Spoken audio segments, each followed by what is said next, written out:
Hello everybody, welcome to my second NASCAR diecast review. My name's Alan, and like I just said, second diecast review for NASCAR, which is really awesome. The first one I did is the Noah Gragson number 9 switch car, which actually I did not mention this. Well, I mentioned it, but I didn't mention it in specifics.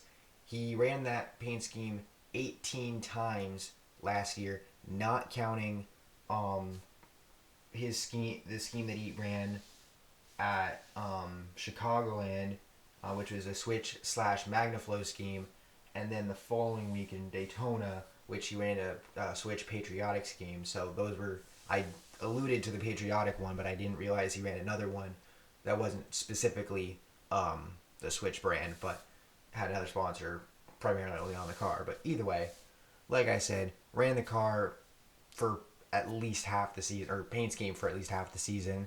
Towards the back end of the season, he ran a lot of PUBG Mobile and some other paint schemes as well. But now, for the second diecast review, we're going to talk about Jeb Burton and his number 8 LS Tractors car from the Xfinity Series. Come on, dang it, stay still. I have got to say, this car looks really freaking cool. I think the lighting kind of screws it up a little bit, but honest to God, though, I really just gotta say that this car looks freaking amazing. He ran it twice during the Xfinity Series last season.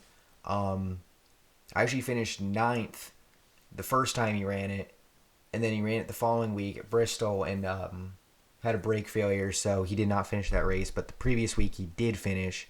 I looked it up, but I forgot where he finished, or I forgot what race it was, but he finished 9th at it.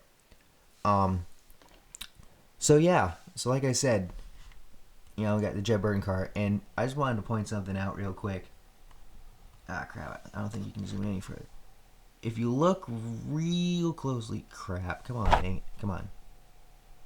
If you look real closely, I don't know if you can see it, but right where my thumb is, right above it, and it's on the other side too, and I'll point it out as well, but it almost looks like the outline of a little Chevy logo right there, and then again on the other side right there. I think you can see it better on this side than you can the other, but I mean, it's there, and it kind of pisses me off because it's like, why is that there?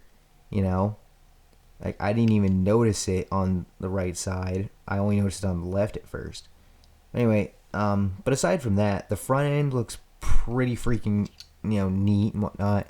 Not really any issues in terms of paint chips or whatever. If you're wondering what that is, that's just a trademark, not an actual scratch or whatever. And you got a little bit of a chip right here on the splitter. Got a little bit of one right there, and what would be above the S in the LS Tractor. But aside from that, really no major issues. I gotta say, this car I think came out a little bit better than the Noah Gragson one that I did in my first video of diecast reviews, simply because of the fact of that, I mean, both have minimal amounts of flaws, but this one has less flaws. And the little Chevy logo thing, I mean, it doesn't specify that it is or is not. I mean, it's a Camaro, both of them are, so I'm kind of not surprised. But then again, it's also a little weird that it's there, unless somebody can confirm that little logo was there on the car on both sides of it when he ran it in those two races. I mean, I highly doubt it, but yeah. So that's that. By the way, what the heck is? I can't even read that. I don't know. All right, whatever the heck that is. It's whatever that is right next to Burton's name or whatever.